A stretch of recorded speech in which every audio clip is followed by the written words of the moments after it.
Get ready for the dictation. Ready? Start. The learned Solicitor General then challenged the orders of the Division Bench of the High Court on the ground of violation of the principle of natural justice. Stop. It was contended that while the High Court had concluded the hearing and reserved judgment on 20th July, 2011, by order dated 12th October, 2011, it directed the Speaker to place on record the status of the proceedings relating to the disqualification petitions. Stop.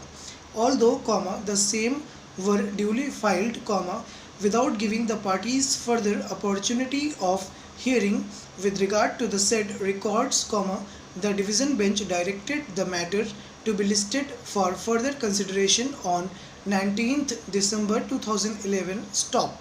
It was submitted that though the bench did not assemble on 19th December 2011, the Division Bench delivered the impugned judgment on 20th December, 2011, without any further opportunity of hearing to the parties. Stop. Para.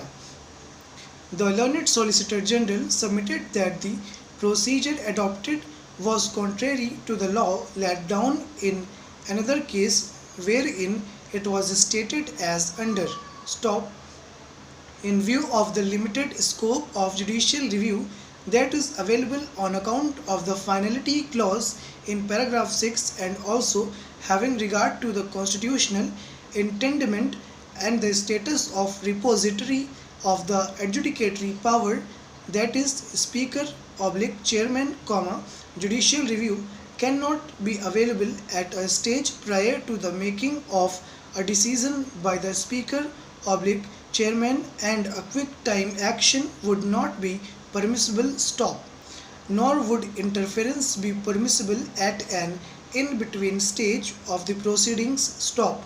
Exception will, however, have to be made in respect of cases where disqualification or suspension is imposed during the pendency of the proceedings, and such disqualification or suspension is likely to have grave, immediately and irreversible repercussions and consequences. Stop.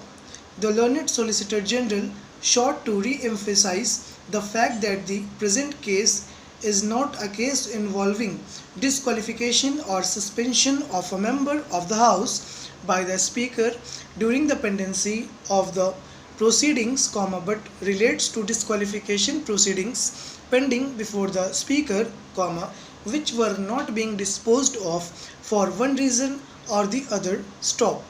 It was submitted that the fact that the Speaker had not finalized the disqualification petitions for almost a period of 2 years, could not and did not vest the High Court with power to usurp the jurisdiction of the Speaker and to pass interim orders. Stop. Para.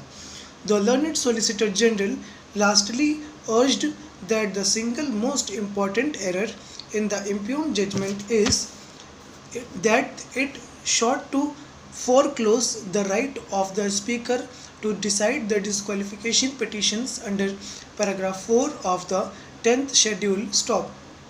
The said decision was also wrong, since the Division Bench chose to follow judgments which related to the concept of split under paragraph 3 of the 10th schedule, which today stands deleted therefrom. Stop.